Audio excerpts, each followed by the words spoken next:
1,000 players build massive civilization in Minecraft. Now, this is 2 years old. I feel like I should have reacted to this before because this just seems so perfect. It has 37 million views, which is absolutely astronomical and deserves credit.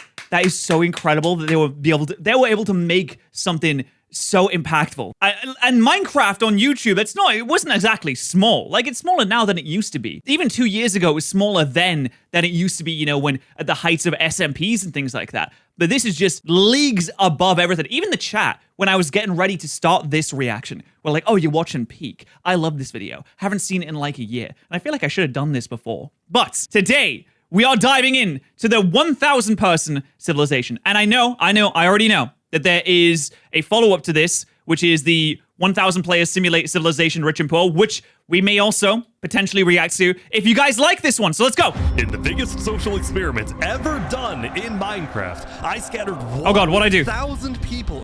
1,003, it's a very important number. Those 3 players are going to change the world. Across 4 massive islands to simulate a realistic civilization. The players were given no help or guidance, and just like in real life, if you die, you remain dead forever. Okay, so I will be very honest right off the bat here. I haven't played Minecraft before, and I think this is going to let me have an interesting perspective on this as someone that's not really a Minecraft player. No! Now, each player has the freedom to do whatever they want. Gather resources, join a society, become a dictator, or if it comes down to it, go to war. With so many people on each island. I was thinking, oh, that's so unrealistic. Like, why would you bow to a dictator in Minecraft? And I'm like, well, it's so common in real world societies for a group of people to just defer to the one strong person at the top. I'm like, actually, a dictator in Minecraft is probably the most common outcome to any kind of Minecraft civilization. They're probably not going to build, you know, the Greek Minecraft democracy first. They're not going to be the Athens of the world. They're probably going to be more like just like the tribes, the early tribes of the world, where they had the strong man at the top, or not strong man, you know, man colloquial, not it could be man or woman. Anything can happen, but I can promise you one thing: this event ended up having the most entertaining story arc I've ever seen. Was he planting bombs underneath a building? Okay, I'm feeling a bit 5th of November with that. Do not want to miss this.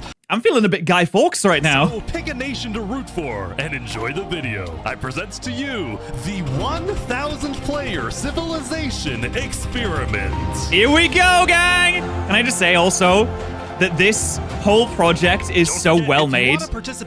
Like, all the camera angles, all the way that they recorded this, I can't imagine how much effort this took. I can't imagine how difficult it was to edit the perspective of 1,000 different people into a coherent storyline in an hour. That lasts an hour. I can't imagine how hard that was. Join my It must have been insane. Discord server, and of course, subscribe to my channel. That must be how he gets people for the projects, right? He gets people from his Discord server. All right, everyone ready to be teleported? Jump if you're ready. Okay, here we go. It's like the starting area. It's so scary. Only having one life in Minecraft feels terrifying to me. Oh, VTuber? Or PNG tuber? On day 1, all 1,000 players were teleported to their islands, each its own biome. We had plains, desert, snow, and jungle. I feel like jungle is where you want to be in this, right? There's just like an abundance of wood that allows you to build your structures really easily. Am I crazy for that? Again, this is coming from, I haven't played Minecraft. I feel like jungle is where you want to be. Where would you want to be, chat? I feel like jungle, that's where I'd want to be. Players spent the first day scouting their island, searching for a place to settle, but almost immediately we started to see people dying, and oddly, they were all coming from the snow island. It turned out people were freezing to death after getting stuck in powdered snow, which looks exactly like regular snow, but sucks you in like quick. Oh my god, this is like the harsh tundra of the north. This is the Norse tribes. Man. This guy's trying to free his friends. They are molded by the harsh environments. Oh no. Even worse for the poor people on the snow island, trees were almost nowhere to be seen. The desert island also had very few trees, which players needed if they wanted to get wood. But the places where players did find trees quickly became extremely valuable hotspots for groups to settle at and colonize. That's what I was saying, the trees are so important.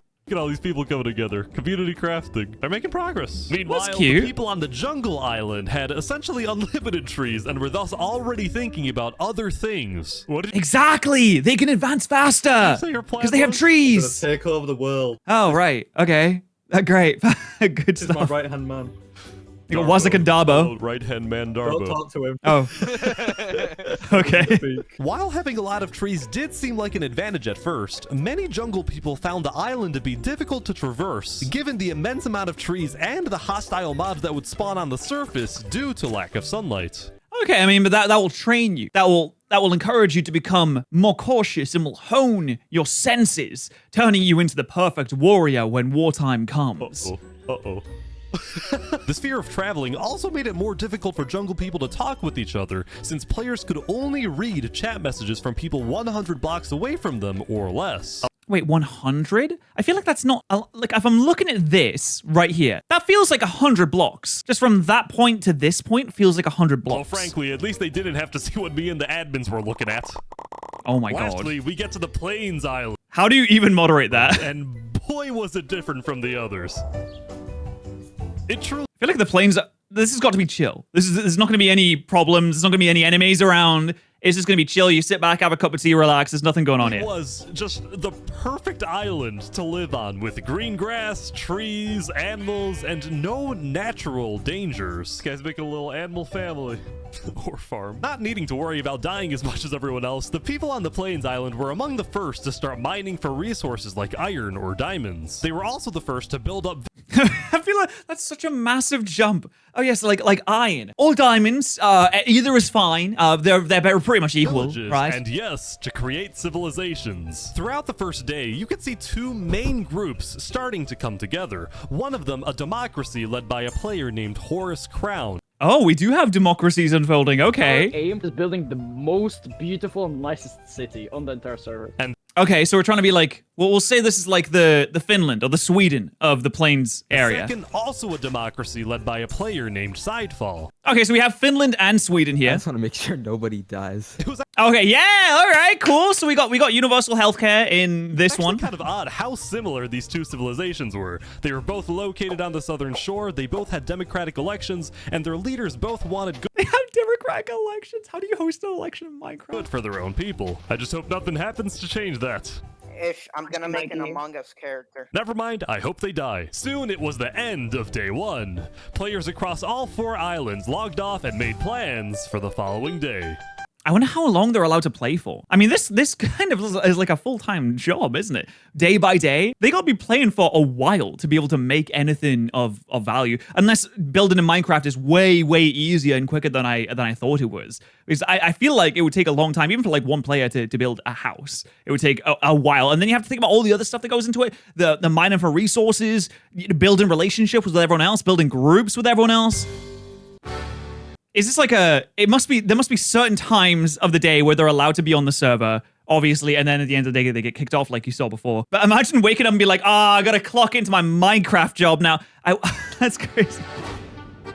It was on day 2 when civilizations really began to Look at that, they got windmills already. I feel like that would take so long to build. thrive. In the southeast corner of the desert, what used to be an empty patch of grass was turning into the desert's largest nation. Hello, Whoa, they got pyramids, mate. sir. Yo, what's up, Ish? The Sultan is back. You might recognize the player storming Sultan? out from my first civilization video where he led a nation called the Sultanate. Well, now the desert dictator is back with the Sultanate 2.0, and this time with a population of over 100 people. I want to maintain What did he just come in and is like, listen, look at me.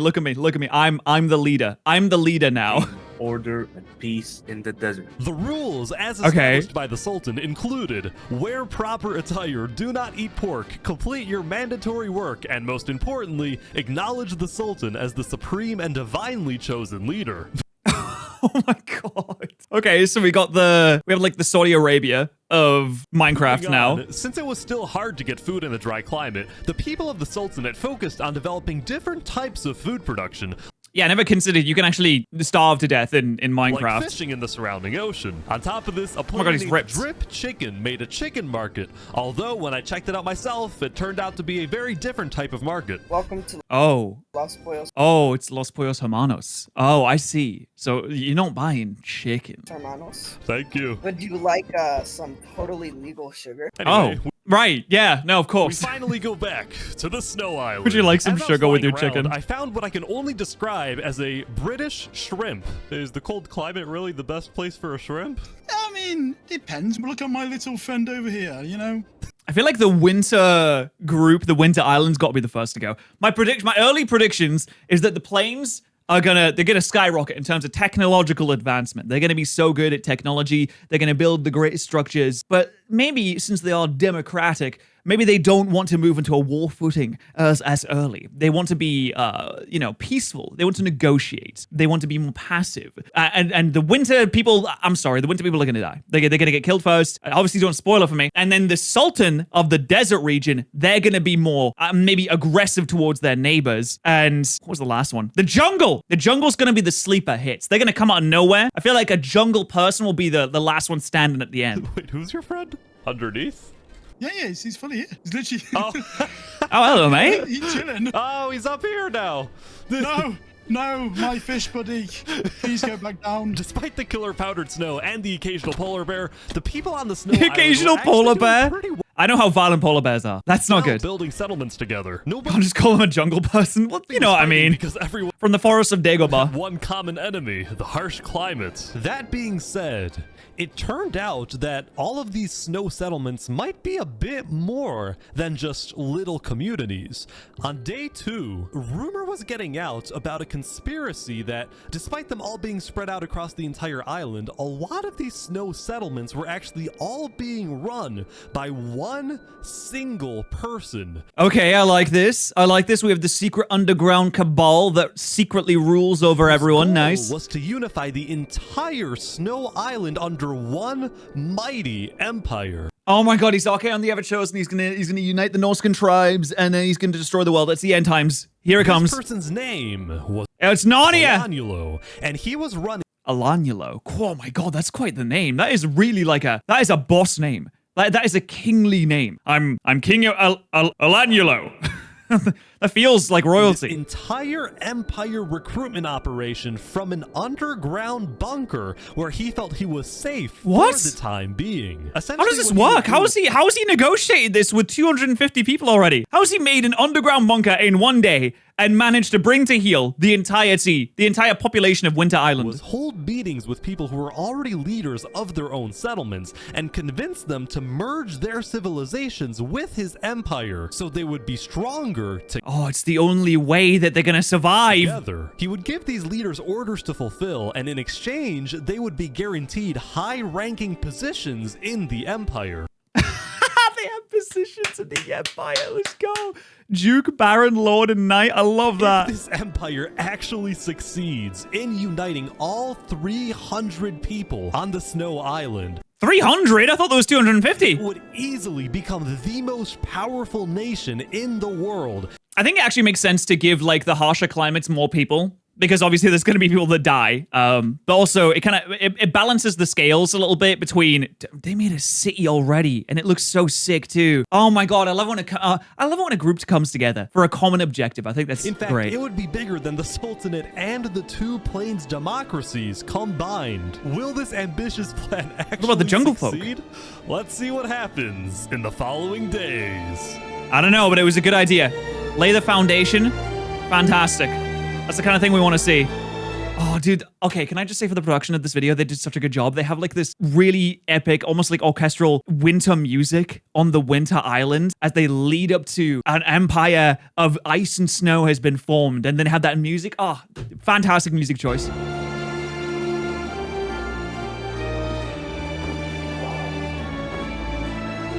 Oh, spies? Oh, there's going to be spies. Maybe not yet, but there will be. Oh, 920 people left. 80 people have already died? How have 80 people died? Now cover the politics of every island except for the jungle. So what's going on here? Well, quite frankly, I had no freaking idea. It was chaos. There were about 30 different camps and tribes spread out across the entire island, and a lot of them were Okay. This is just like the local tribes. constant fights with each other. Oh, they're killing each other. What is going on? There's a fight. Oh, here. they're Here's a tribe fighting. that imprisoned one of their own members for being, quote, too rich. I say we Yo, kind of base, actually. tax him and then let him out of jail. Oh, well. Damn boots, take his shoes. So overall, there was chaos. Take his shoes. Nobody trusted one another, and to add to this, nobody wanted to travel too far into the jungle because they were scared of rogue tribes and especially hostile mobs. In fact, we actually had to remove creepers on day 3 because they were killing too many people. Oh, that's how they died. Okay, that makes it. Now, Oh, that's gotta suck though. Imagine being 3 days in, you know, nothing's really happened yet, and you get blown up by a random creeper. Like, since you only get 1 life, I mean, that's gotta be there were heartbreaking. actually 2 tribes that were considered the most influential in the jungle. The first, a river-based settlement called the Sea People, whose leader was killed almost immediately by a random rogue tribe. The new leader, tough. Yeet dedicated his rule to maintaining order, but also to keeping his people happy by setting up events like stand-up comedy nights. I got a few jokes about unemployed What? people. Oh wait, none of them work. Hey. Tribe was located in the dead I'll give him a couple claps for that one. center of the jungle, and it was what appeared to be a faction revolving around the worship of a player named Seth. Worship? Okay, dude, come on, this is Minecrafting. What are we Hello, doing? Mr. Seth. Oh, what's up, bro? Oh, this is just creepy. You're telling Wait, they all me look this like him. isn't a personality cult. It's like the Alpha Legion. Nah, I wouldn't say that. It's a way of life, all right? It's a religion. Lastly, as I was It's a religion? playing around, I happened to run into this guy again. It's been 3 days. How have you made a religion already? Oh, it's Wazak. Take over the world. Believe it or not, he had actually become the leader of a pretty impressive settlement. Granted, there was a lot of internal drama in his tribe. Do you see this like really cool tower thing that we're building here? Yeah, it looks great. Yeah. It's really cool, isn't it? And Yeah, it's you sick. See our farm over there? Nice. Really cool and nice. Oh, you probably get some sick vegetables from that. Oh, imagine like carrots and potatoes and that. Over here. Could you Yeah. tell us what this is? That's In a tree. short, 2 of Wazak's tribe Oh, it's a tree members house. built a librarian's tower, and he thought it was ugly and wanted to burn it down.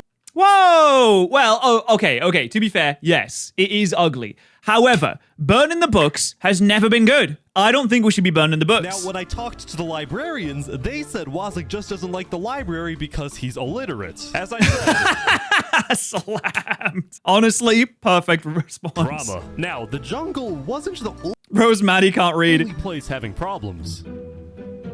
The Plains Island was seeing both a surge in development, this whole place is awesome, but also a rise in tension. The leader of one of the Plains democracies, Horus Crown, had found out that the other Plains nation, run by Sidefall, had reached out to the Snow Island looking for potential alliances. Horus Crown Okay, some cross-island alliances coming in. Wait, does that say KFC? did not It does. It's it's got a chicken farm. It's definitely says KFC. like that Sidefall was reaching out to other islands instead of reaching out to him. So he quickly Oh. established his own alliance with 2 other plain settlements, both located on the east side of the island, which would essentially cut off Sidefall's access to most of Plains if a war were to break out. Ooh. I feel like having an inter-island war, it just sets you up to be steamrolled later. You start losing too many people. We think It's too Sidefall risky. is definitely up to something, and we're planning to stop him. The people living on the Plains Island, who had otherwise taken their peaceful lives for granted, were getting very worried about a potential massive war that would devastate their homes. Here in KFC, we want family, not war. Meanwhile,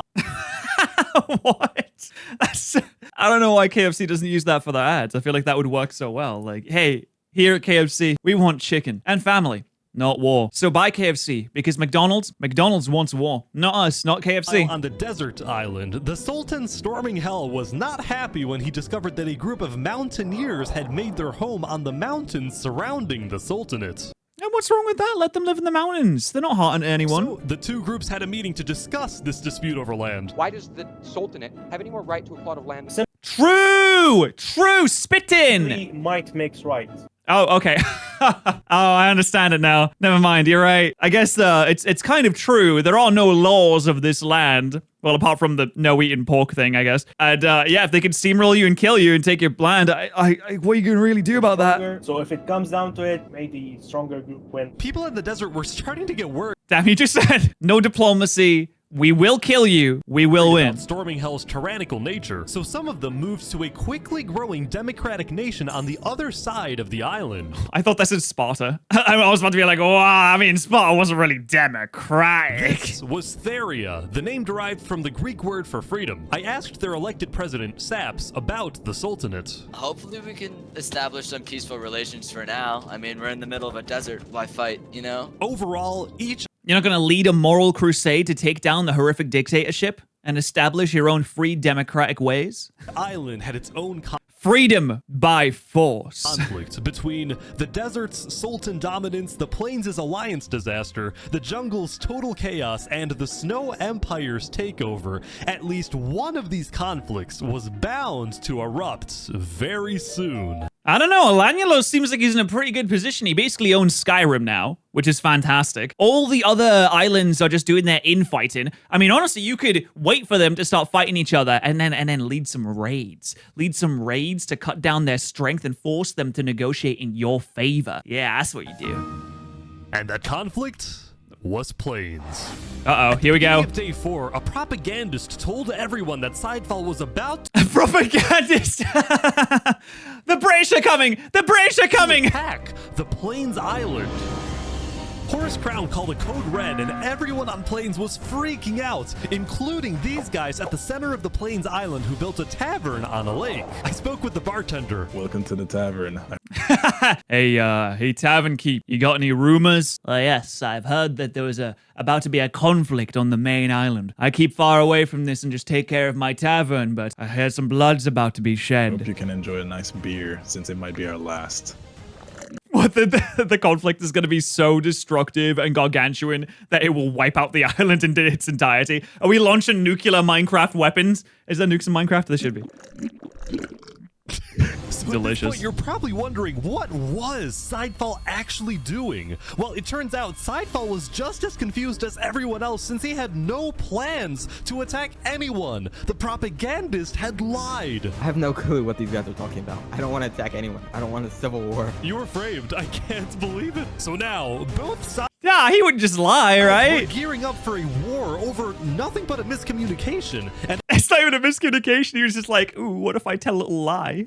What if I do a little fibbing for fun? All throughout, Sidefall was desperately trying to reach out to the other Plains leaders, saying that he didn't want war. The other that's exactly what someone that's gearing up for war and needs more time would say. But that's exactly what someone that wants to catch us off guard would say. They agreed to meet with him as long as they met on neutral ground. The tavern. Oh, yes. Whoever told you guys I want war is lying. Tell us the truth then. While they talked, Horus Crown... Oh, so you don't want control of the island. If you don't want war, why were you negotiating with the Winter Island? Looking for reinforcements? Looking for help to take the rest of us out so you can have this island for yourself? No, we don't trust you. That's my perspective on this. Secretly had undercover spies search Sidefall's entire village, but he wasn't aware Sidefall had someone else place a bunch of TNT under his village. Oh, a bunch of TNT? No way! He's got forks in it, bros! But before things went too far... An armistice. Folks, we have a peace deal. Peace in our time. They should leave the TNT under there and not tell anyone, just in case. Just in case they break their end of the bargain, you can go back and blow them up.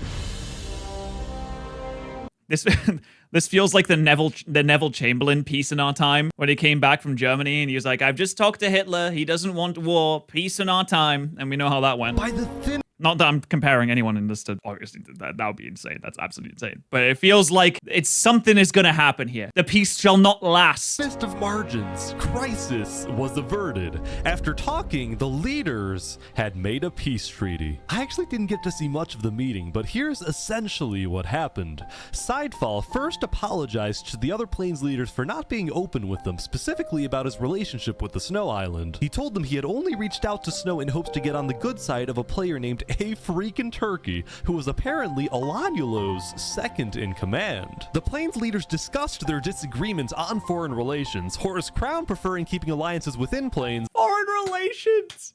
What about trade deals? And Sidefall believing in making allies on other islands, but they were able to put their differences aside. They banished the propagandist from the Plains Island.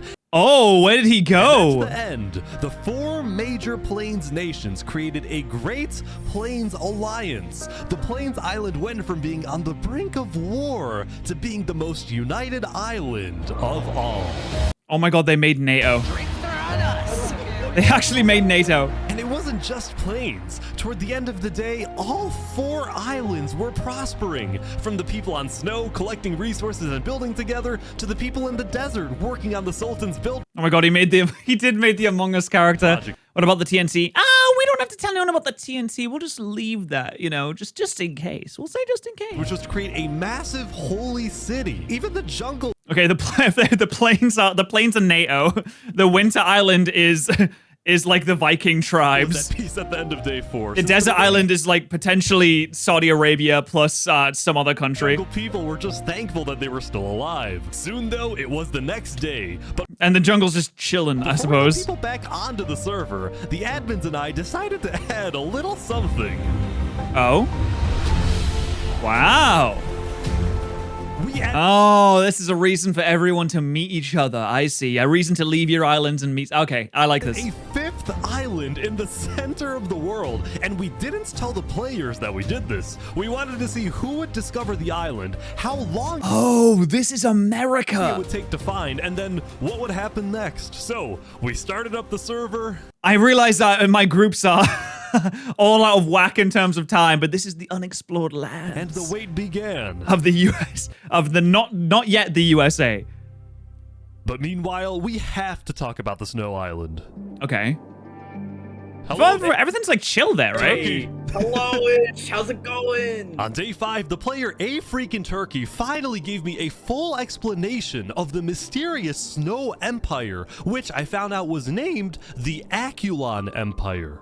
Wow. Okay. Sick name. We like that. Still fearing for his safety, the Empire's founder, Olanulo, gave orders entirely from his secret underground bunker, while his second in command, A Freaking Turkey, carried out his orders and led the people on the ground. Okay. You guys have settlements across the entire What makes Olanulo so good at leading that he needs to be the one that's protected? island. There is a lot. Just know none of it was made by slaves. Oh, great. That's good news. Yeah, fantastic. The Empire relied Good to on hear. strict order to maintain peace. It's now 200 citizens were each assigned a daily job like building, mining, or fighting. And whenever they were online, all citizens were required to be in 2 Discord voice channels at once, which I didn't even know was possible. What? Yeah, I didn't even know how you can do. I guess you can do that. Yeah. Why would you need to be in 2 though? Also, the Aculon Empire made it a point to document everything, including its list of members, its hierarchies, its physical... What? Oh my god, this is amazing. Emperor, Imperator. And then we have the Crown Prince, the Governors, Vassal or Subfaction, Knights, Quartermaster, Cohorts, Citizens. What? Marks. But what I found most impressive was the high-level operation going on in this seemingly regular building. Okay, so we have managed to make a feudal empire with Femboy 23 in it. This singular building is the richest place in the entire server. Imagine having like a medieval feudal kingdom full of femboys. They called this the Quartermaster's House, and it was where the Aculon Empire not only collected and stored all its resources, but also distributed items using a complex request system, where, for example, a citizen asks for iron ingots, and then the Quartermasters decide exactly how much iron that citizen deserves, based on a detailed algorithm they developed. Wow. Oh my god, that is incredible. We're distributing the resources based on personal need. Interesting. Has anyone tried breaking into this place? Not yet. Let's just say, if you tried to get in without permission, you're not gonna get a very nice welcome. And I kid you not, just a few minutes later, this player, Xelius, was caught trying to sneak his way in, and he was sentenced to a public execution to be... Oh my god. Jesus Christ, they killed him? Held the next day. Things are Oh man, I don't know if we should like execute them, guys. I mean, that's a big jump. strict around here, huh? But as long as they don't take away my squid, I'm a happy man. Oh man, look at him. Oh, he's protecting his squid. That's so cute. The Snow Island continued to be hyper-vigilant about criminals, but so were other nations, like the Desert Sultanate, which made an inescapable prison. It's surrounded by It's surrounded by lava. Nation in the jungle, which made a giant sand trap. Oh, this is evil. Just you wait so until funny. we have a nice little deliberation with something. Yeah. I'm gonna be put to death, you know. Like, even planes didn't feel exactly safe, as this self-described capitalist nation made a giant wall to protect its people. Okay, dude. Yeah? What does he sound like? we want to make sure that communists cannot take this away from us. Okay, right. Yeah, of As I course. was talking to these guys, I got tipped off from someone in the desert that something big was about to happen. The Sultanate army's on the move. I mean, it is a big, beautiful wall. What can I say? Ooh, the Sultans are on the move. Okay. Whoa, where'd they going? The Sultan had sent his elite squad on a secret nighttime mission. Their goal? To find a group of people that had been rumored to want to assassinate the Sultan. Who's what? How do you find rumors like that? Did someone pick up like a letter? Has it been espionage? Is it the spies that picked up on They're this? at the north side of the island now. Oh yeah, okay, this is our target, Okay, let's go. They're gonna go and kill him? Take him People out? hiding in this little settlement were indeed the attempted assassins, and now the group had a decision to make. Oh, we're gonna kill this guy. Do we kill this guy? Up until now, there hadn't been any violence between desert nations. Will this be the breaking point? They could arrest them. Oh no, they're killing them. They've taken them out. Oh damn! It's war! The desert, that if you make plans to kill me, justice will come for you. What? Did he lead the raid himself? That's so The funny. rest of the night raiding the settlement, but during their chase of another suspected assassin, they ran literally into a major dilemma. We know Oh, he's running what? to Syria. The guy they were trying to kill was Oh my god, he's gonna try and seek refuge in a democratic nation. toward the democratic nation of Oh my god, does Theria have asylum seeker Syria protocol? to get asylum there. The Sultanate is really Is about that to a thing? Is that like allowed? Syria, holy. This could cause a major conflict, but the Sultanate's army You are harboring a known assassin and lawbreaker. didn't care. They barged into Theria and searched every single house to find this one person who What? ultimately ended up getting away. Meanwhile, Got the away? people of Theria were freaked out by the raid, but when they looked to their leader Saps for guidance, he was nowhere to be seen. Where was he? Was he getting He lunch? had fled. He had fled? Eventually, the Sultanate's Oh mate, no, come on. If you're in a tiny desert nation and you're getting raided and you're like, oh no, where's dad? We need him to sort this out, and he's run away, you have to depose him immediately. You have to depose army him. left, but Theria was not going to forget this. Come on, Sap, you can't just run away like that. Ooh, only 831 left. Can't believe we're almost a week into this.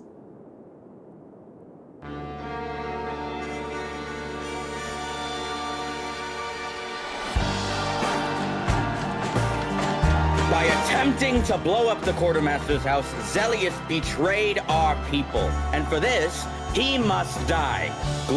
Wait, he tried to blow up the quartermaster's house? Oh my god. Hey, though, the man who passes the sentence must swing the sword, and oh my god.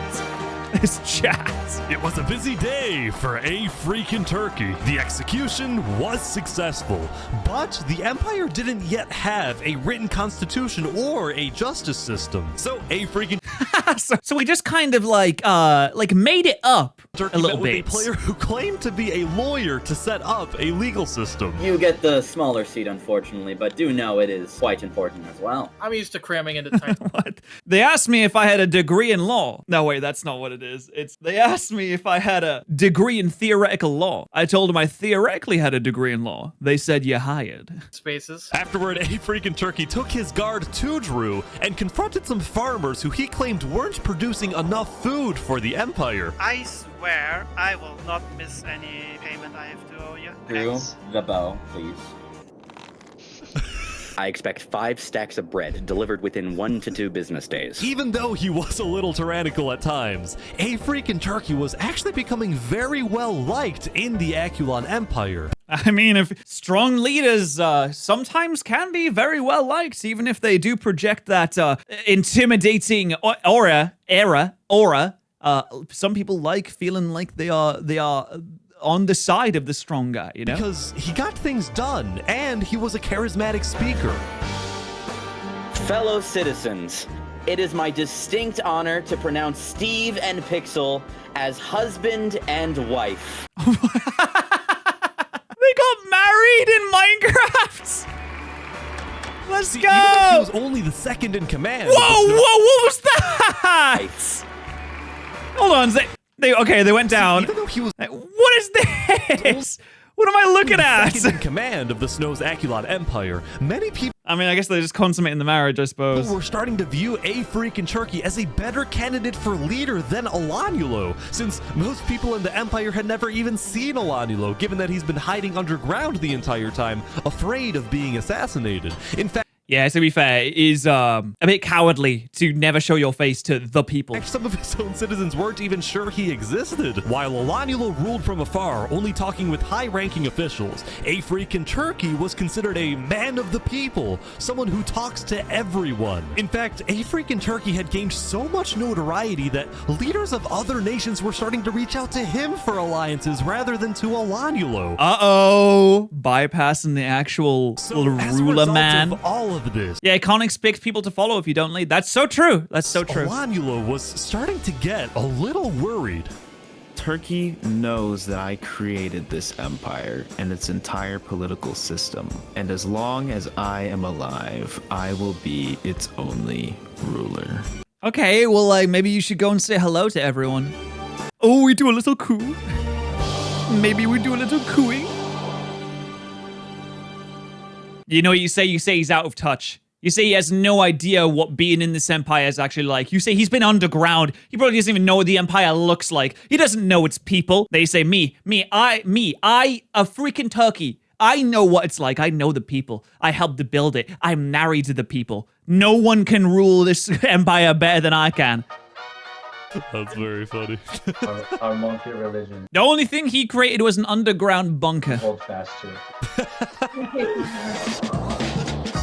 Here on the Jungle Island, things haven't slowed down one bit. Amidst the chaos, this small group had made a monkey religion, and their goal was to build the biggest tree in the entire world. The monkey never stops. Huge. While everyone else is fighting and killing each other, we are peacefully building. By now, every tribe in the jungle seems to have its own goal. These guys, building a tree. This group, called the Blue Cross, provided food and shelter to refugees.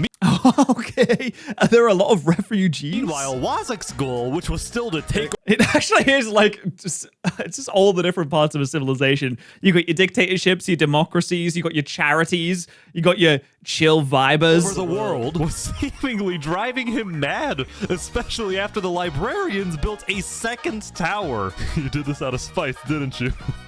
Yeah. Well, no. Well, yeah. Overall, it seemed like there was a lot on Wazak's mind. Can you get books in Minecraft? I genuinely don't know. He was planning something big.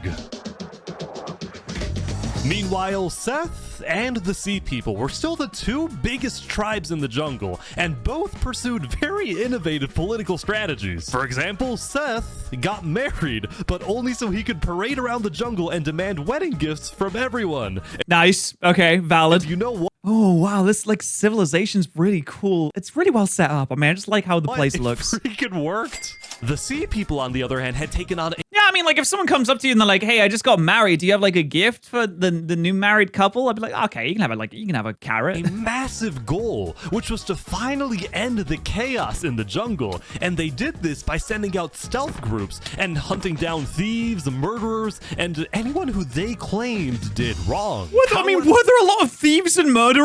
Some of the supposed wrongdoers, I mean, there's only 200 people on the island. How many of those realistically are murderers? Wait, we got Yorkshire? Oh, hold on. I didn't realize we had a British colony on this island. We have the pirates and the scoundrels. That's so funny. Okay, I like this. I'm rooting for Yorkshire. Come on, Yorkshire. Were actually allies of Seth. In response, Seth demanded that the Sea People stop their initiative immediately, but the Sea People planned to continue. All of a sudden, the jungle island was on the verge of a massive war, as if there wasn't enough chaos already. What side is Yorkshire on? I'm telling you that the jungle island is going to come out of nowhere. They're going to be the winners of this whole thing.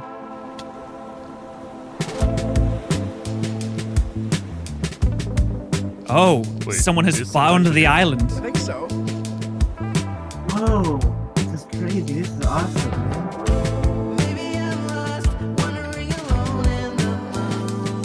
On day 7, a player named the Pokemonkey discovered the secret 5th island. The island had a mysterious dead terrain. There's an Ender Slenderman. A small pre-built village in the center, and underground, it contained netherite, which is the strongest and rarest resource in the world. Wow, okay.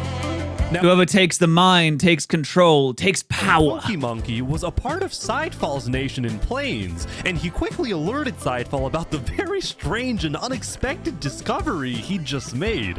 He's taking the blue lantern so people believe it. Guys, I'm not lying, there really is an island. You have to take a token, right? You got to say, guys, in the middle of the ocean is a sick island with all this wonderful stuff. They'll be like, yeah, okay, yeah, in the middle of the ocean, okay, sure. 2 minutes later, another person found the center island. Oh, this no. time, someone from the jungle. Then, like a domino Oh, dear. effect, Oh, there's going to be some fights over this. I can already tell. The wars are about to begin. more and more people started arriving, typically either alone or in small groups like these guys from the desert. Even though they all came from different islands and nations, nobody was fighting. In fact, they seemed to be forming friendships and simply admiring this new mysterious place. He's saying this is amazing. It's like neutral ground, isn't it? Word began spreading across the world that there was a 5th island, and about 30 minutes into day 7, basically everyone knew. It was crazy how fast everyone found out. Now, some nations were hesitant about visiting, believing that the island was some sort of trap, while other nations like the Aculon Empire sent out large exploratory groups to invest.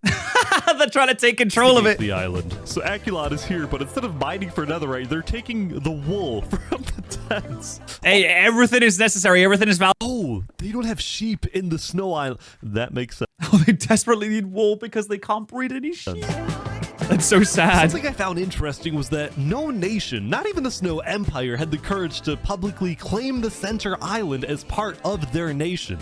No, because all that would do is that would just unite the other 3 islands against you. So you don't want to, you can't, you don't have the strength to put down a claim on it. What you could do is you could form an alliance with like one other island and say, okay, what if we both claim this island and then our combined might will be what protects it? Or even you could do like a 3-way alliance that singles out one of the islands to keep them out. So at least you get like 33% of the island's worth. And then you can also weaken one of your opposing islands too. Their territory, probably because it would result in conflict with other nations, which was my secret intention when adding the island, that it would cause some type of war. But it didn't cause a war, or maybe just not yet. Yeah, it's not, maybe not yet, but it will. Declare the middle island of Switzerland. True. Meanwhile, it really is just like a neutral zone because no one really controls it. It's like the moon or something. I present to you the story of Los Pollos Hermanos. Okay. Wow, you've really expanded your business. Yeah, we're doing quite well. Because starvation was such a big problem in the desert, Drip Chicken had made it his life's mission to feed the people of the desert. And ever since I spoke with him on day 2 next to his little food stand, he's not selling sugar anymore. Los Pollos Hermanos had become a staple of the Sultanate. What do you mean they ran out of chicken? But this business would soon run into some problems. Oh, they could open up franchises on the other islands too. See, on days 4 and 5, the Sultan storming hell was unsatisfied with the slow progress on his build project, the Holy City. So he demanded that the farmers of the Sultanate stop growing food and instead work on his build project. And just like...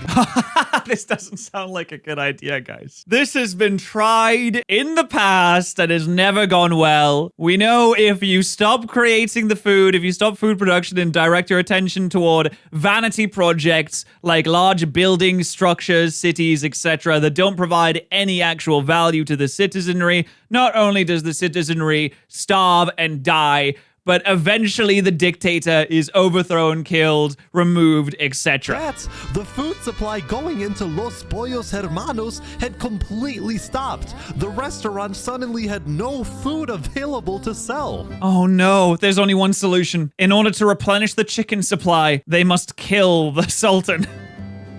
Having no food, Drip Chicken was instead forced to sell some questionable products, and if he was caught selling these products by either the Sultan or the Sultan's twin guards, he would probably receive a life sentence in the Sultanate prison. Meanwhile, oh no! The farmers of— What do you even do at that point? If you're locked in the prison, what do? You log on to sit in the prison all day? The Sultanate were unhappy since they wanted to farm, not be forced to build. So in a rebellious move on— Yeah, rebellion! 5, Drip Chicken and the farmers secretly set up a meeting with Saps, the leader of Theria. Oh, nice! They can lead a rebellion from the inside. We got people on the inside, we got a nation on the outside willing to help us. Theria, but if you do, the Sultan will send his elite squad to hunt you down. So, what do we do? This is a situation where no one can leave the Sultanate, and if you try to leave, you get assassinated by these like elite diamond-cladded warriors.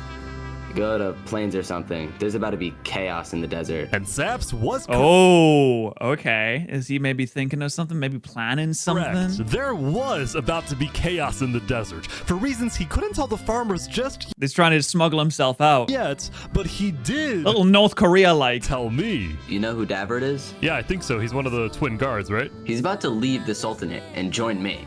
Really? Oh, the two really? people the Sultan trusts— Ooh, drama! One of the twins is going to leave. Oh, I like that. This could culminate in some really spicy, dramatic fights at the end. The most are his two twin guards, the brothers Davert and Zamta, but— Oh my god, they look like the frickin' Breaking Bad twins. One of them had grown tired of the authoritarian and warmongering ways of the Sultan, so— Hey, there's so many Breaking Bad references in the Sultanate. Is the Sultanate just Albuquerque, New Mexico? Davert had reached out to the leader of Theria, and together they created the single craziest plan I have ever heard, and this was it. First, Davert leaves the Sultanate to join Theria. Next, the Sultan finds out about the betrayal and sends his elite squad to kill Davert.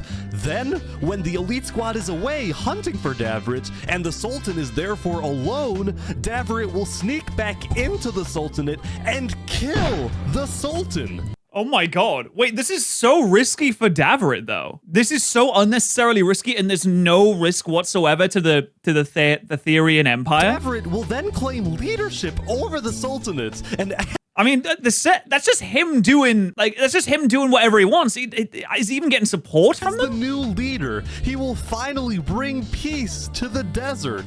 Davert, there is no way this works. Brother, grow some chest hair. Trust me. I like that. Correct. He's got confidence. I like that. Day 7, Davert snuck out of the Sultanate and headed to Theria to begin— I don't see how this works. I just feel like it's a little too clean. It's nothing ever goes to plan like this. I don't think he's going to be able to sneak away. I think he's going to get caught and executed, and it's going to be quite sad. The operation, while Drip Chicken and the farmers fled to the Plains Island. On their way out, some of them took one final look back at their home, at their restaurant, knowing that they would probably never see it again. That's so sad. That the story of Los Pollos Hermanos— Thank you, everyone. had come to an end. Oh, that's so sad, though. What a shame. No more chicken for anyone. I just don't know if it's gonna work, guys. I feel like it's not. On day 8, there was a major event on the Snow Island. For the first time ever, Emperor Olanulo had come out from his underground bunker. It's about bloody time, little coward. He had summoned the entire Snow Island to the Aculon castle, so that's such a big castle. He could publicly be crowned as the leader. What? He isn't even crowned as a leader? Nah, do a coup. Do a coup right now. Do it, Turkey. Coup him. Before the coronation, all high-ranking officials were required to provide Alanilo a gift. I present to you. You have to pledge your fealty to him. Everyone gets in a long line and they get on one knee and they kiss the ring. They kiss the ring and say, I pledge my fealty to you. A high-quality pair of premium brand sneakers. Wow. Thank you, Applewood. Brilliant. I, Baron Saul Goodman, give you What? this present, Lord Olanulo. My presence is your present. Okay. After the gifts, Olanulo asked his second-in-command, a freaking Turkey, to make a speech affirming Olanulo's undisputed leadership. Oh, what's he gonna say? Dude, if they rebel like right now, wouldn't that be insane? My friends, the Aculon Empire is the strongest nation in the world. Not because of one leader, but because of all of us. Oh. Thank you, Turkey. At the end of the ceremony, Oh, that wasn't much of a reinforcement of him as the leader. That was more like a, I don't know, guys. I feel like we could do without him, to be honest. all of his citizens to follow him out of the castle down the main path of the empire in a symbolic move meant to showcase the unity of the Snow Island. Okay. All right. I mean, that's interesting. Damn, they got a lot of people. This image of unity was only a mirage. There was a lot of discontent building within the empire for many reasons. People didn't like that Olanilo's knights were constantly bossing them around, nor did the Aculon builders like it when Olanilo forced them to work on the Aculon castle instead of letting them finish their own projects. There was this general sense that Olanilo might be overreaching with his power, especially when he started spying on his own citizens to see who was criticizing his leadership. Whoa! You got a secret police? See, Olanilo believed that in order for his citizens to Guys, this is not how you solve discontentment in your empire. have a good life, This never works. they have It spreads fear, maybe, but fear is not necessarily going to keep you safe, to is live it? in a strong nation, and the only way to maintain a strong nation was through complete unity under a powerful and unchallenged leader. But he's not powerful. He's never been a powerful ruler because he's so scared. He's been in a bunker the entire time. No one even knew who he was. You don't get respect that way. No one respects him. This is not going to go well. Olanilo was fearful about the discontent within his nation, as well as the rising popularity of his second-in-command, a freaking Turkey. Knowing that they were being spied on, many of A Freakin' Turkey's supporters were becoming scared living on the Snow Island, afraid that they would be executed for not supporting Olanilo's leadership. So, with the help of A Freakin' Turkey, plus another high-ranking official, its Ender, some Aculon citizens organized secret evacuations out of the Snow Island through underground tunnels, some of which led to Seth's nation in the jungle, others going to Sidefall's nation in plains. Oh my god! They have the underground railroads to escape the— What? Both Seth and Sidefall were very open to accepting refugees, especially those who opposed Olanilo, someone who they believed to be a dangerous tyrant. That's incredible. So they had just found out that Olanilo had actually sent spies all across the world, including into their own nations, so they didn't like him very much. We're not going back until there's some form of democracy in Snow. I don't think that's going to happen anytime soon. Unless a revolution were to begin. Plains. Mr. Turkey, are you starting a revolution? No, I do not want a revolution. I just want to make sure Olanilo doesn't kill these people. When are you going back? Yeah. He's a man of the people. I understand it. Okay. Snow Island. Probably very benevolent, this Turkey. Tomorrow, because I'm gonna try and host a meeting with Olanilo. I just think he's gone too far. So while A Freakin' Okay, yeah, too far. Spying on your own citizens, forcing them to build castles for you instead of being able to work on the things that they want to do. Stayed on the Plains Island for the rest of the day. This is not build unity. And Sidefall created the first ever multi-island treaty. This treaty not only established Seth and Sidefall as allies, but it also declared their nations refugee states, ones that are willing to accept all people fleeing from dictatorial regimes like the Sultanate or the Aculon Empire. Okay, that's good. That's because that increases your own population, which then increases your power and keeps you safer. As for freaking Turkey's position in the Aculon Empire, he was still technically the second in command, but it was only a matter of time before Olanulo finds out about the missing citizens, and then it's very likely that Turkey will be stripped of his position or be kicked out of the Snow Island and be forced to flee and become a refugee himself. Or killed. You might just take him out. For betraying him in that way, you might just take him out. Yeah, I don't know if... Wait, is that a basketball court? On day 8. Hey, what keeps the people happy more than shooting some hoops, you know? The center island was getting a lot of visits from curious players, and instead of fighting each other, everyone was just kind of hanging out and doing their own thing. TB, look at this. Getting swarmed by locusts. Later that night, some adventurers started terraforming the dead terrain, making it green. This actually looks okay.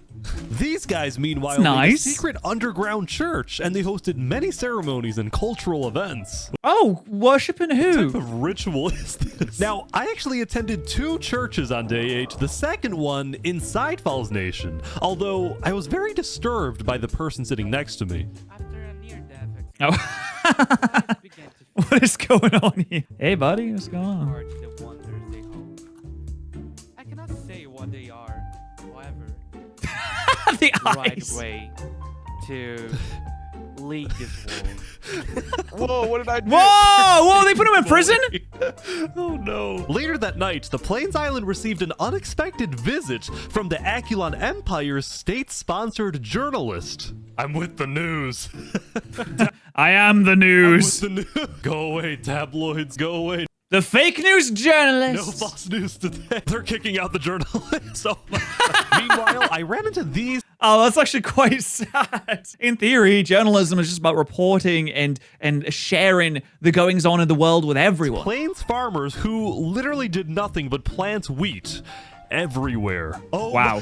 Oh my God. Look at all this freaking wheat. Now, right next. Well, you shall never go hungry, folks. I hope you like wheat. The wheat field was a cookie factory in Horus Crown's nation, which took the wheat and made a variety of baked goods. See, ever since the great Oh, we got Greg's in there, nice. Plains Alliance was signed on day 4. The people of Plains believed their island to be, for the most part, a very safe place to live, and as a result, many players felt secure enough to run their own businesses. There was the bakery, an Outback Steakhouse, boating and kayaking, 2 KFCs, and 2 KFCs? Oh, wait, this is a wonderful place. Okay, I am curious. What is going on with the Sultanate? What is going on with the plan, the twins, the brothers? What's going on? There was the most recent. Is there going to be a Los Pollos Hermanos open somewhere else? Los Pollos.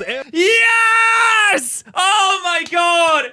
I'm sorry, I had no idea that was about to happen. That was perfect. Genuinely had no idea that was about to pop up. Oh my God. You made one in the Plains biome? Yes. Expansion. The business never leaves. Status. Drip Chicken and the Sultanate farmers received citizenship inside Falls Nation, where they were able to rebuild their famous restaurant, and the people of Plains welcomed the refugees with open arms. The only person who wasn't happy was the owner of KFC, who now had competition. Anyway, when word got out in the desert I mean, yeah, that's what happens. The farmers had fled the Sultanate, as did Davrit. Many loyalists in the Sultanate were furious with these betrayals. While the Sultanate was still the second most powerful nation in the world, the first being Aculon. Wow, really? Okay, that is a shock to me. I mean, I guess it makes sense. I wonder how many people they have. These betrayals of the Sultanate hurt the Sultan's public image. I mean, there's a lot of refugees that's left. You know, one of the top lieutenants is also left. And he feared being seen as weak by the world and by his own people. So he's about to get assassinated. The Sultan sent his elite squad out into the desert to try to... Yeah, it's all going to plan. But will Davrit be able to fulfill his plan? Will he be able to sneak away? Will he be able to get back to the Sultan? Will he be able to take him out? Honestly, I'm a pessimist here. I don't think he's going to be able to do it. But let's see. And kill both Davrit and Drip Chicken. But instead of staying home in the Sultanate, this time the Sultan traveled with his elite squad. Oh no! He did. Okay, he's leading by example at the very least. This threw a wrench into Davert's assassination plan, and Davert had no choice but to keep hiding underground until he saw an opportunity to strike. Meanwhile, the leader of Theria, Saps, was extremely worried because he knew that the fate of his nation and his people rested on this assassination attempt. If it succeeds and the Sultan is killed, well, then all is well. But if it fails, it will only be a matter of time before the Sultan finds out that Saps was behind the plan, and then there is no doubt that the Sultan will seek revenge and absolutely obliterate Theria, killing not just Saps, but all his people who, by the way, were entirely innocent. Saps... I mean, I don't know if he'd kill all the people because you want to absorb those people into your own empire. A lot of the citizens, they have no idea. They don't know what's going on. But if you absorb them into your own empire, you say, oh, listen, you know, that leader, terrible, we killed him, we took care of him now. Now you're a part of my empire. Just have to live by these rules and don't worry, nothing's going to happen to you like the Imperium does to the planets they conquer. Purposefully didn't tell... You just pay a little tithe, a little tax. You pay a little tax and it's fine. And that tax is going towards keeping you safe. That's all you do, and then you get them on side. Of his citizens that he was involved in an assassination plot because they definitely wouldn't approve of something that puts them in such danger. All of this tension... I think, you know what? You take up arms. You take up arms and you defend yourself if such a thing were to happen. If you get attacked, you fight back. The desert was really starting to get to some people, like this group, which made a giant lava wall around their civilization. They wanted nothing to do with the politics of the desert, and that's they incredible. were rather paranoid about everything. The walls keep us safe. We can't leave the walls for long because then we're not safe. Everyone inside the walls is safe. Everyone outside is not safe. They're strangers. We shouldn't trust them. Right, yeah, of course. So, by the way, also don't push any buttons you find in here. Okay. Okay. I actually think this group was more of a cult than a civilization. Jesus but Christ. Still, I think they had the right idea. And now we go Yeah, back it's like, okay, we found the attack on Titan.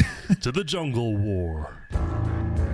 I say war because both major nations had already basically decided that they cannot coexist in the jungle. Seth was mad at the Sea People for killing many of his allies, while the Sea People were mad because Seth wouldn't let them kill those who they believed to be criminals. Neither nation was willing to compromise. Okay, so we have like a lawful neutral faction with the Sea People who are just like, listen, we're just taking care of everything. Maybe even lawful evil because they are executing anyone that they want. But they're like, but they're criminals, so they deserve it. And then we have like the true neutral faction. It's like, no, whoa, you can't just kill whoever you want. I don't like that. We were friends with some of those people. So war seemed inevitable. However, because Seth had also recently formed an alliance with Sidefall from Plains, a war between the two jungle nations would likely cause Sidefall, as well as the rest of the Plains Island, to join the battle, thus turning this into an actual world war. Oh, they have 7-Elevens there. That's so funny. You're gonna get a sandwich from 7-Eleven, then we're gonna go to war. The stakes were so much higher now. Both sides agreed to have one final meeting to maybe work things out. It was Wazak who quickly offered his nation as a good neutral location for the meeting, and he was quite enthusiastic about hosting. On day 8, Seth and the Sea People sent their highest-ranking officials to Wazak's nation, where the meeting would take place. Will they achieve peace? Will there be unity on the Jungle Islands? It all comes down to this. Seth. You're up first. I think the Sea People are killing people for a lot of irrational reasons. So, you know, as an example, right? They had 5 stacks of cookies taken from them. That takes like 3 minutes to get, bro. And he's like, I don't think you should murder someone over that.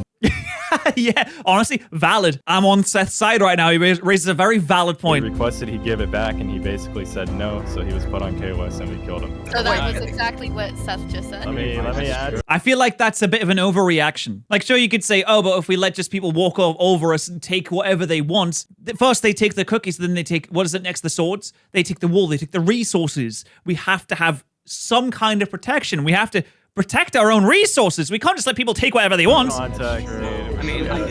Soon, the argument began to escalate. And the people you attacked were direct allies. I'm sorry, but what other ways do we have to stop the chaos in the jungle? They stole. They didn't deserve to be killed over it. Do you really want to go to war over this? Well, if you keep killing our people, then we won't just stand by and watch. All right, fine. The Sea People declare war. All right, let's do it. Oh, no! It's happened!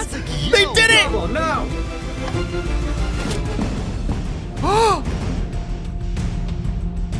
Did they get any? Oh, dude!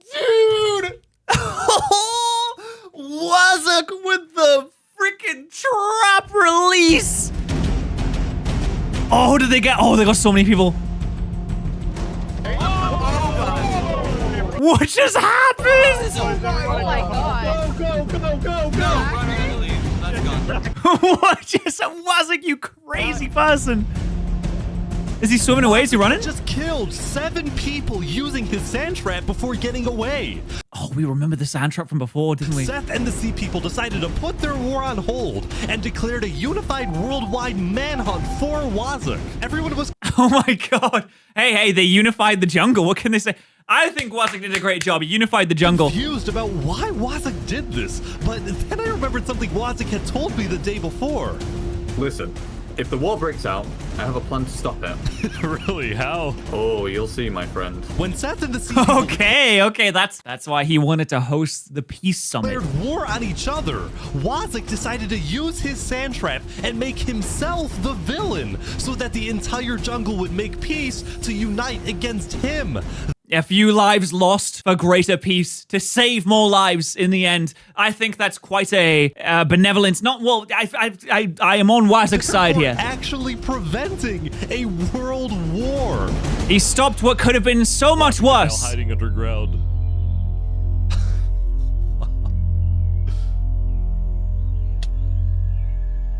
But was it worth it? That remains to be seen. After spending most of the previous day trying to hunt down his enemies, the Sultan storming hell decided to take a break from the hunt and attend a wedding hosted by a small neighboring desert nation. It was a huge honor in the desert for the Sultan to visit your civilization, so there was a lot of buzz surrounding the Sultan's visit, and everyone in the desert knew he would be there.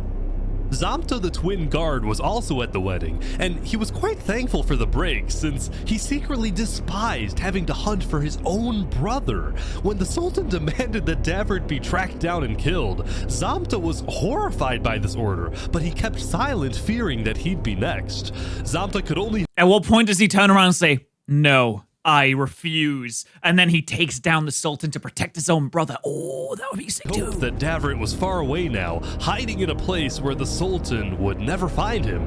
But it turned out Davert was not far away at all, because he was on a mission. Was he at the wedding? Oh!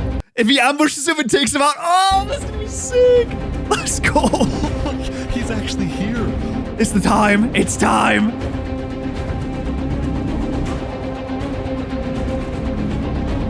Davert was I mean, he's like fully clad though. How is he gonna be able? I just don't know how he could possibly take him down so easily. Even if he gets like a few licks in at the start of the fight, like he's not gonna be able to kill him in time. Kill the Sultan, but he's surrounded by. Oh wait. Okay. He's the brother's right next to him. So Zamta, he sees the brother come down and he sees him start attacking the Sultan. What happens? Does he support the Sultan or does he raise his blade in support of his own brother to take down the dictator? I don't know. To be sneaky, I don't know. The Sultan was guarded by his elite team. The plan was to catch him and his team off guard since it would only take a few hits to kill him. Would it really? Even with the diamond armor? Okay, in theory, how many hits would it take to kill someone like fully clad in diamond armor if you have like the diamond sword? I don't know. Like, did they have like a special mod on where you die faster? I'm not sure. So nervous right now. How does he even know where he is? Did the wedding end? The wedding's over. He's leaving. Oh no, he's going. He's going. Oh no. Oh no, he's not gonna be able to catch him. He's not gonna be able to catch him. Oh! Did he get him? Oh, he's on fire! He's on fire! Oh, he's on fire! He's looking weak. Uh-oh. The assassination attempt is going. He's hit him so many times. He's having a lot. Is he gonna get him? Getting away? The elite team is on Davert big time. No! Run, Davert! You can do it! Take him out! His brother. His brother. No! His brother should have changed sides. Oh, he's getting close. He's getting close. He's getting close. Come on, he's to stick him out. Turned around. Oh, dude, this is so everyone's here now. This is insane. What's gonna happen? Wait, who's on fire? There's lava and everything. There's water everywhere. Oh my god, my heart's pumping right now. I'm so invested in this. I want the brother to have the killing blow on the Sultan so bad as like a unity moment. Come on. Come on, please. Please. Wait. No! No! No! Come on. Come on. You could kill him. You could finish him. Now. Take this opportunity. No! Oh, it's so sad. It's not good, Brev. It's not good. Wait, what's he doing? No, don't! Oh my god, this is like a Game of Thrones moment. No, you don't have to do it. Don't do it, no! Oh god, Jesus Christ. What is going? Oh my god, did he do it to save his kingdom because he knew the repercussion, because he knew the Sultan would come after him, knowing that he planned it, so he killed himself to save the rest of the kingdom. Oh man. Sultan's on his way back home, I think. That's tough. Happening. Oh man. Dude, do it, kill him, kill him.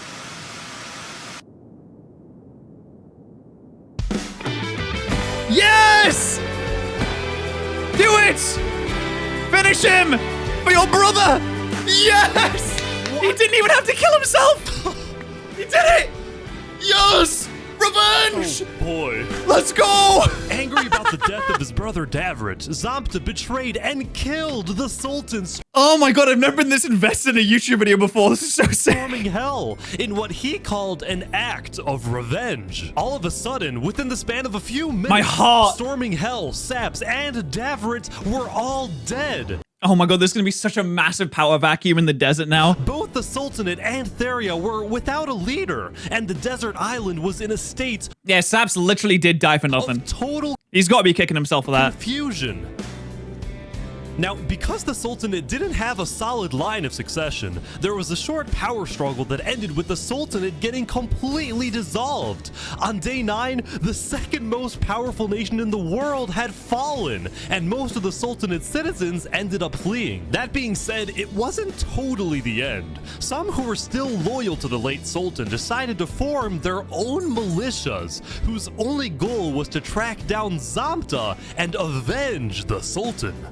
Oh my god, no, I hope he gets away. We are called by our divine leader to kill the dirty traitor. Mashallah. Mashallah, Habibi. Theria, on the other hand, didn't dissolve and instead elected a new leader, a player named Jophiel, who was well-liked and trusted in the community. Wait, wasn't that the person that found or like saw him die? Still, the people of Theria would continue to live in a state of fear, afraid they would be invaded by one of the new desert militias. Also, they would never find out why their founder Saps jumped off the Therian tower. Oh, he did it to protect them, but he didn't need to. He did because of guilt. After he saw Davrit die, Saps believed that the Sultan would invade and destroy Theria, and oh my god, this is like, I can't say because it's a spoiler, but this is like something I've seen from a TV show. Ashamed knowing that he would be responsible. It was only thanks to Zamta that the invasion didn't happen. The death of the Sultan sent shockwaves throughout not just the desert, but the whole world. Many nations went on lockdown, including the Aculon Empire. While they technically weren't allies, Emperor Olanilo had always admired Sultan Storming Hell's strong authoritarian leadership. What? Come on, man. So after the lockdown, what better way can you say, like, I am the bad guy? Olanilo sent his diplomats to the desert to offer support to the Sultanate militias. At the same now he's funding desert militias to track down and murder people. On the Plains Island, Drip Chicken of Los Pollos Hermanos was watching the desert from afar, and he was worried about these rumored desert militias. Because Drip Chicken was from the desert, he was able to educate his customers in Plains about the politics of the desert, and after Saps' death, he encouraged Sidefall to send diplomats to Theria quickly, and Sidefall did just that. On day 9, Theria officially joined Seth and all the Plains nations in the refugee state contract. And what originally started as a simple refugee things seem to be going well. The assassination attempt didn't go as planned, but, you know, eventually succeeded. Had now turned into a worldwide alliance called the Alliance of Democratic Nations.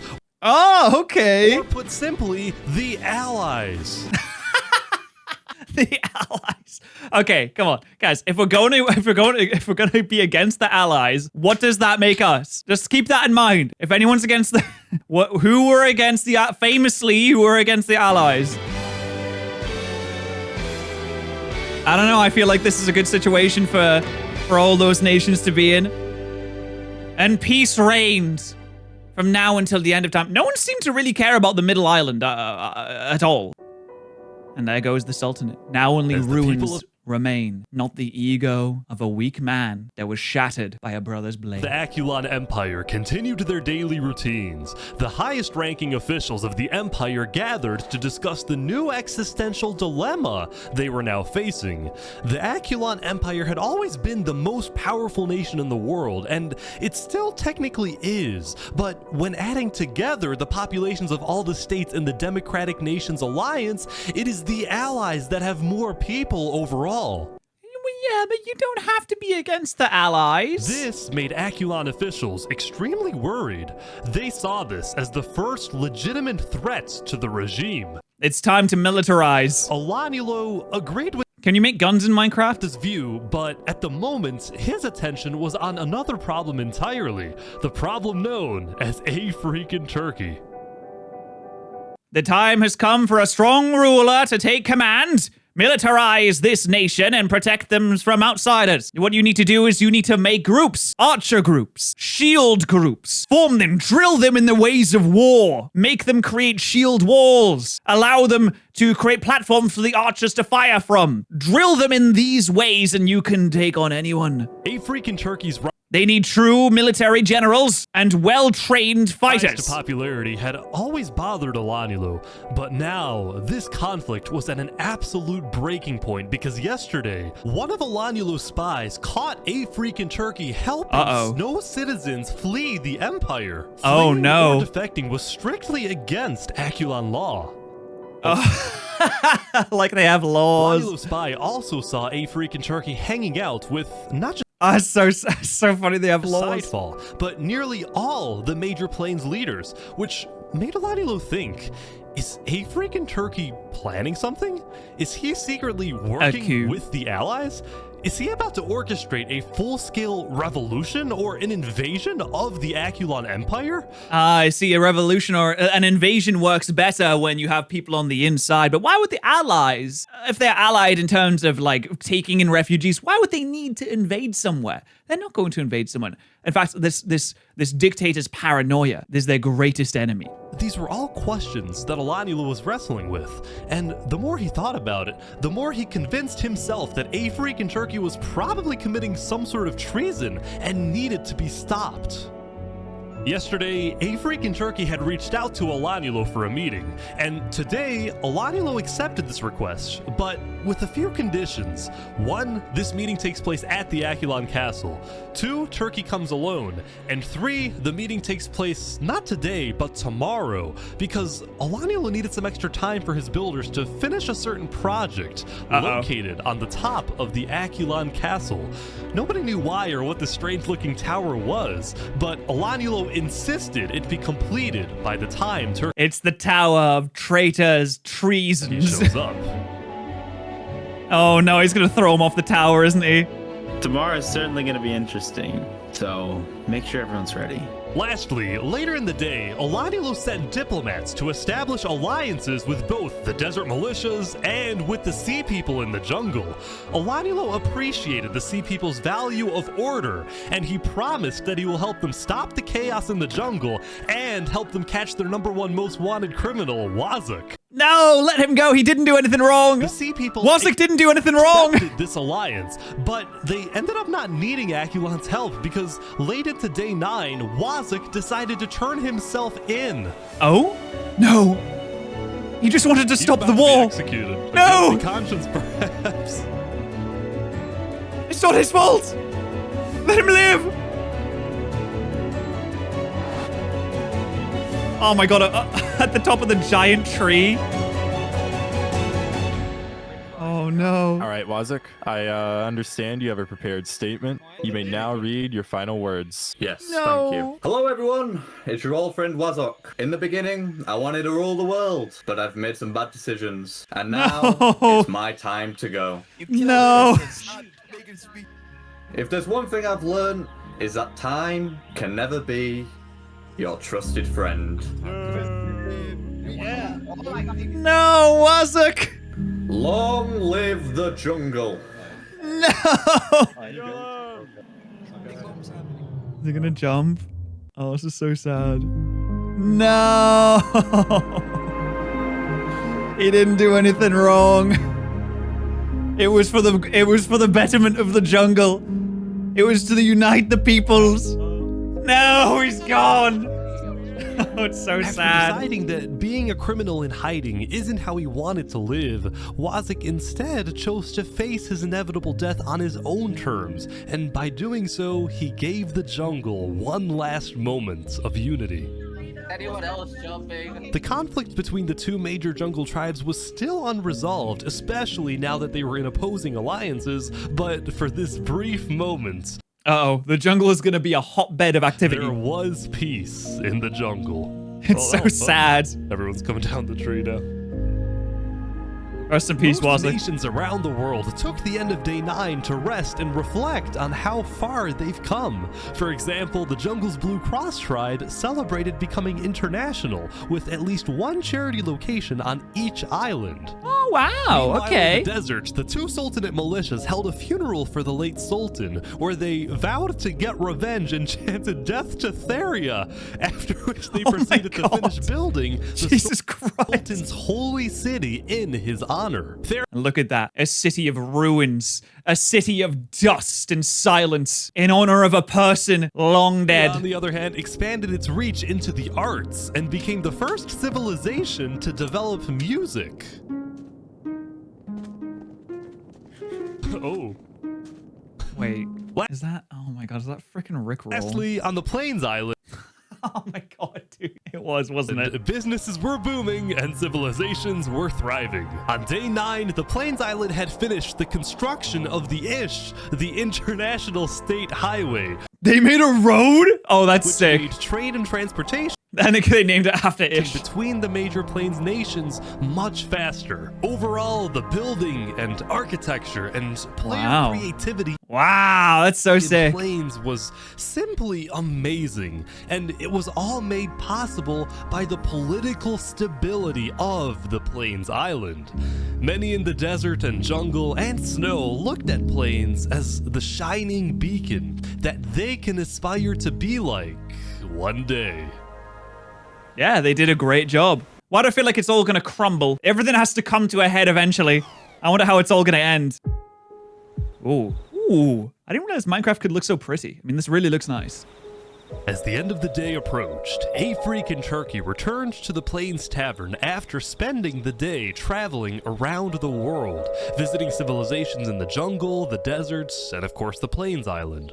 During many of his visits, he was very surprised when he found out that most people from these foreign nations not only knew about him, but admired him. This was because rumor had spread about his disobedience to Olanulo, and as a result, he had earned a worldwide reputation as the savior of refugees, the honorable rebel, the man who stood up to the emperor, and everywhere a freak in Turkey went, he was welcomed with open arms. Come on, Turkey, do the revolution. You can do it. The emperor has no clothes. By the way, I think you would have been perfect for that.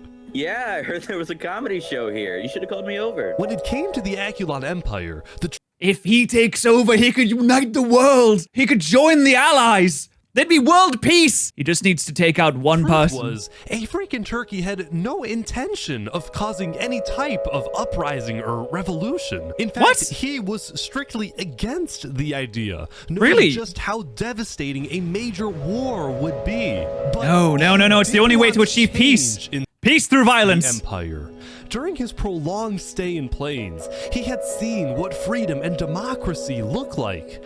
He had come to regret his more tyrannical actions in the early days, and he now envisioned a reformed Aculon Empire. His new dream was to bring democracy to snow. I will bring democracy and peace to my new empire. Bring freedom to the people of the Aculon Empire and make the snow refugees feel safe to come back home. It's the only way. Just be overly you have to do it, Turkey. Optimistic, but I think we can achieve world peace. Okay. If a freaking Turkey is able to convince Alanulo to convert the empire from a tyrannical dictatorship into a free democracy, there's and no then way the Aculon Empire ends up joining the Allies, then dictators will never freely give up power. World peace, especially when they've been shown to spy on their own citizens, wouldn't just be a far-fetched idea for wishful thinkers. It would actually happen.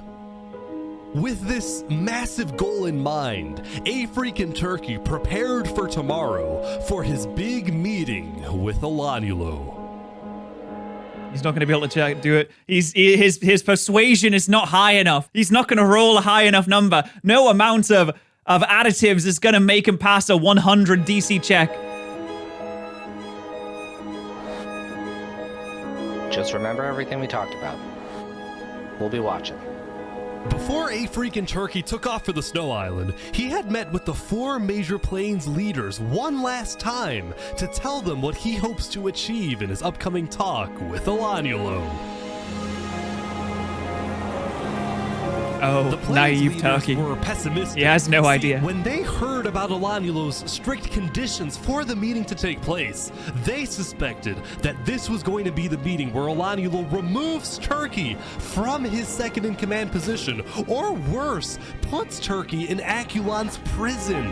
Or, which is more likely, just kills him.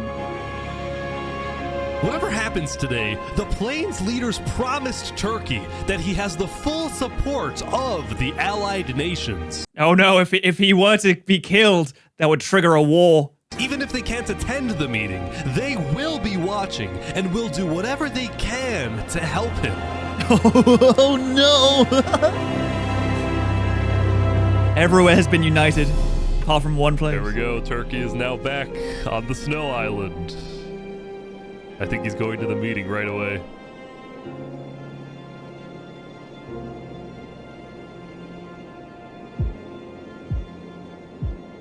Oh no, he's gonna get killed, isn't he?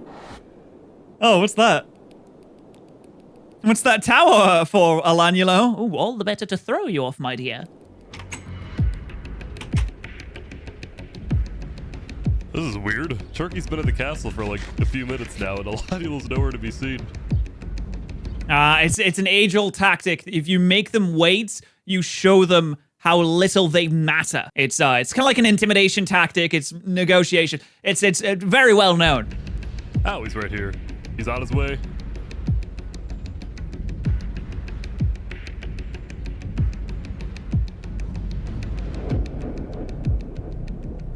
Here we go. Everyone's here now. I think they're gonna go up the tower. Knights come to the castle. Wow, I think these are all the high-ranking officials of Aculon. They're all here. Hear ye. Hear ye. Are they gonna? Is this like a trial? All barons, Duke Turkey, and fellow knights have now come together to speak with Emperor Alanulo. Alanulo, would you please start the conversation? Wait, Turkey, hold up. So before we begin, sorry to interrupt. I have a special thing I want to do real quick. Wait. Drew, not yet.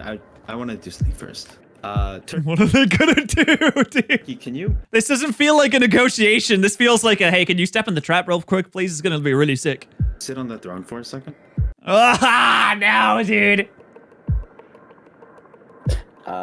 Why? Just do it. Okay. No, don't do it! What are we doing? What is happening? Can I trust you, Turkey? Oh no, dude. Oh. Yeah? Yeah. You like this, right? Sitting on the throne? You put me on here. I don't know what you're talking about. In front of all these people? What are you getting on about? I know that you've colluded with the Plains Alliance. And I know that you want to take over this nation. No, he doesn't. Whoa. He just wants to reform it, so there's more peace. Whoa. What? There's nothing you can do at this point to convince me that you're not plotting a revolution against me. I caught you red-handed. No! Alonilo! Yes, I've talked with Plains. I've also talked with Desert and Jungle. I am a diplomat.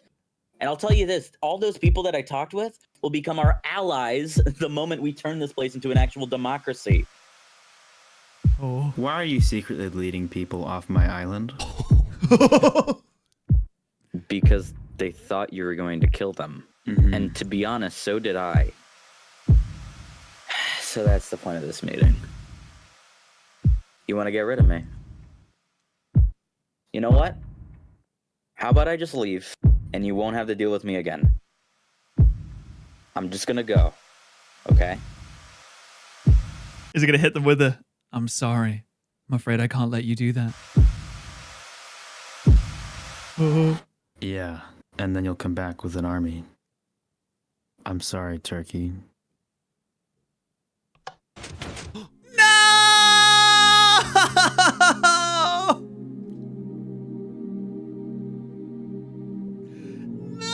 Turkey, no! No! That's so fucked. No! Wow. This means war. This means war!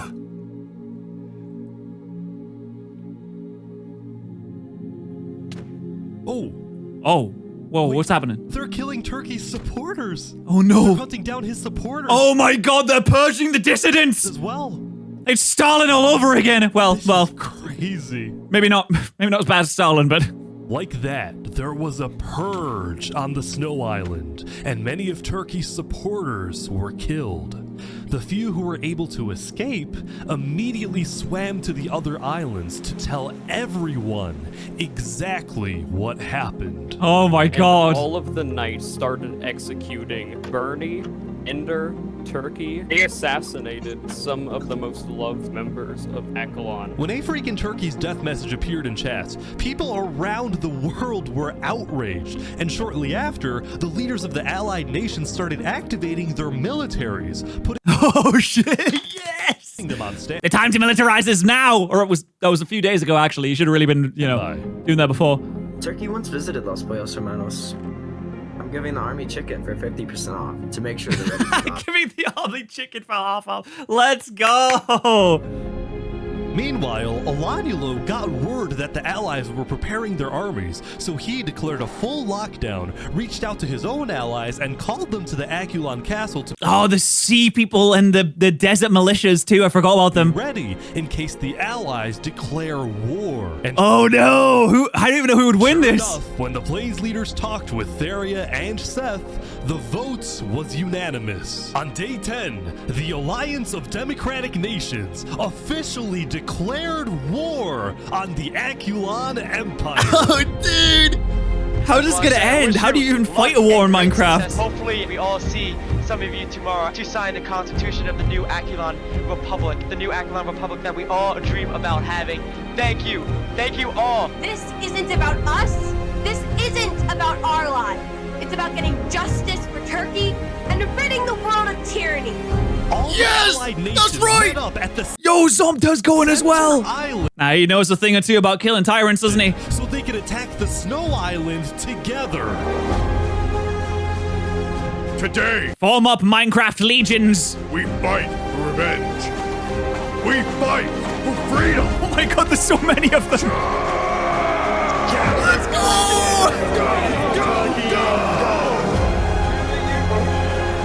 Oh my god, this is insane. Is there already like tactics to this? Are they forming battle groups? Do they have divisions? Where's the shield wall?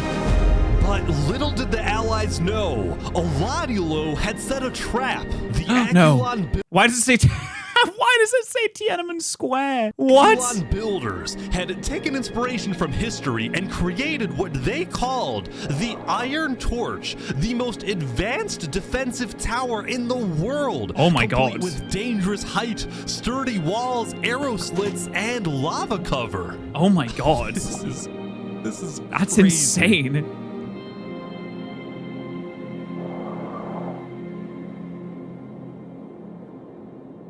They're here. Oh no. I mean, even outnumbering them, I just don't see how you break down a defense like that. I mean, traditional knowledge states that throughout the ages, attacking is always more difficult than defending during a siege because you can plan things out, you can get things in order. I mean, you can have a long, drawn-out siege where you keep them stuck in there and you kind of starve them out, which potentially could work if they don't have an ample supply of food. I mean, it would take a very long time, though. But attacking a fortress like this, I just don't even know how you go about it. They don't have trebuchets. They don't have catapults. I mean, maybe you could plant a lot of TNT. If they have a lot of TNT, I don't know if they have a lot of TNT. They need some kind of explosives. They need to bring down the tower.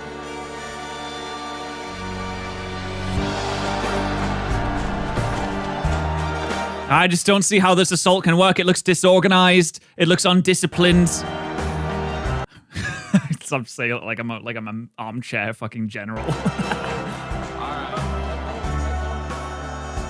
These Minecraft players have no idea what real war's like.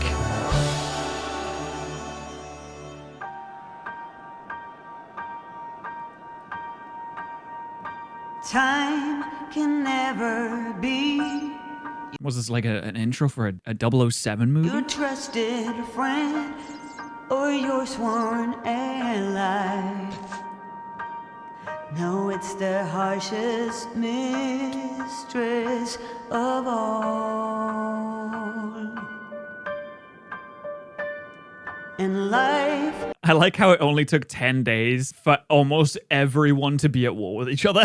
it's just a chain of moments spent, 1,000 hellos and goodbyes. Maybe a love like ours can lead out its call. You know, someone in there could end this right now if they just stabbed them in the back. All it would take is a little traitor. They're breaking in.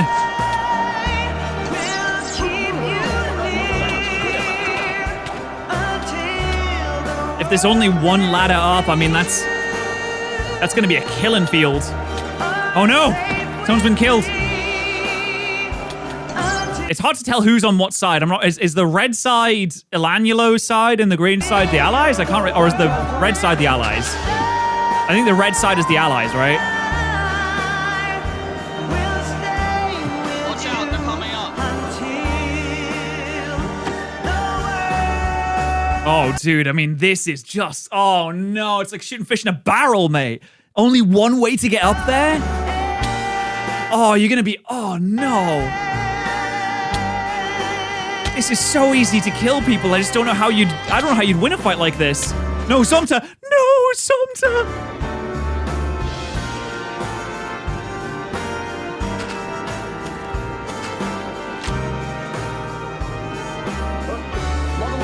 They're dropping lava on them. Watch out for the arrows. Oh man, this assault is just not. This assault is not going well, folks. Oh my god.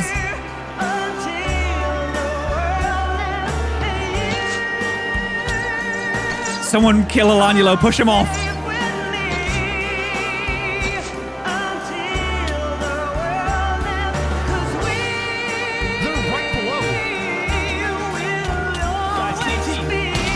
Oh, they got TNT in there! They got TNT in there, let's go! Oh my god, it's so hectic. It's a mess.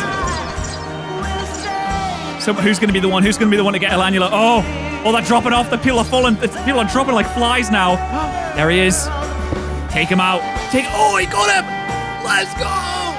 Let's go. They freaking got him. They did it. They boomed him. There he is. Oh, he fell into his own lava. Deserved. He fell into his own bloody lava. Who was it? Who was the hero that took him out?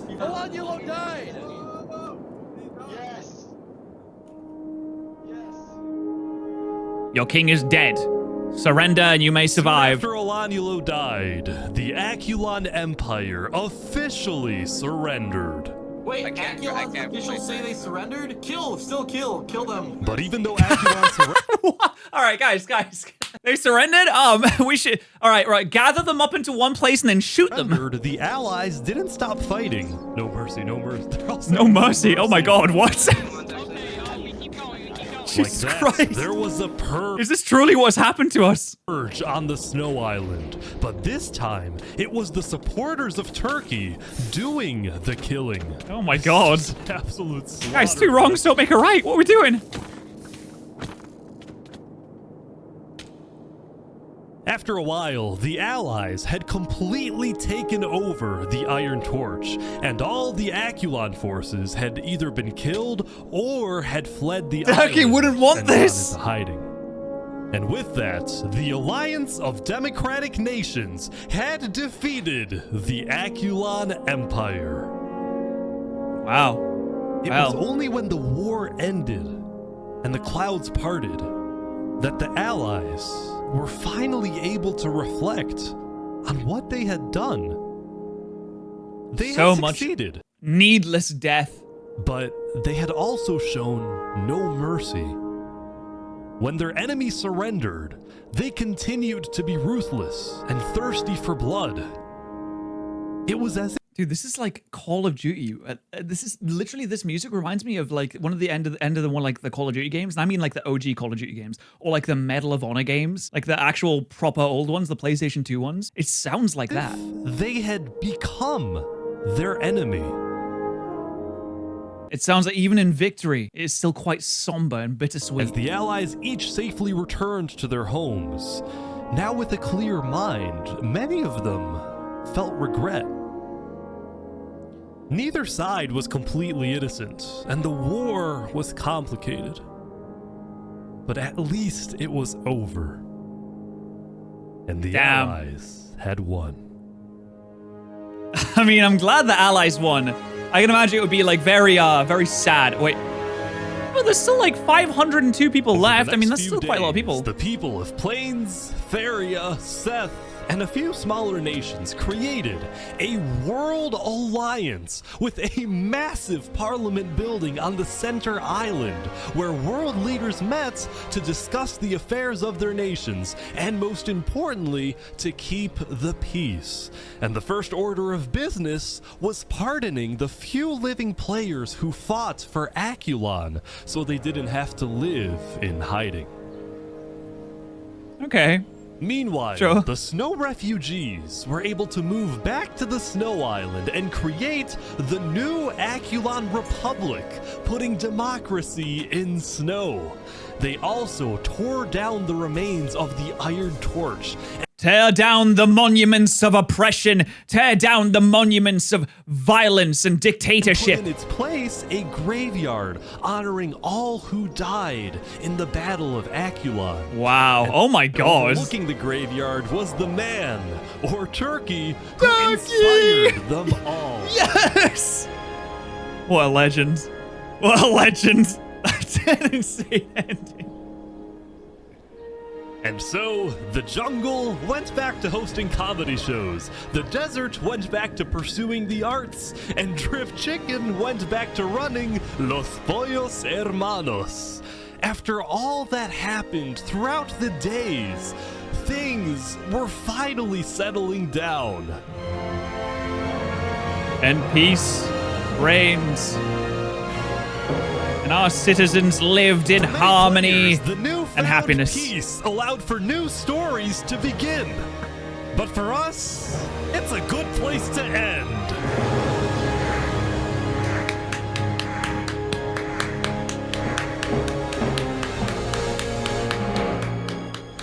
Oh, that was such a sick video, dude. Oh, that was so good, man. Wow, what an amazing video. That was so good. Like I said, I don't even know how they managed to do this. And like I said, there is like a twice as long version of this that we could potentially take a look at. Depends on how you guys, perceive this. But I absolutely love that.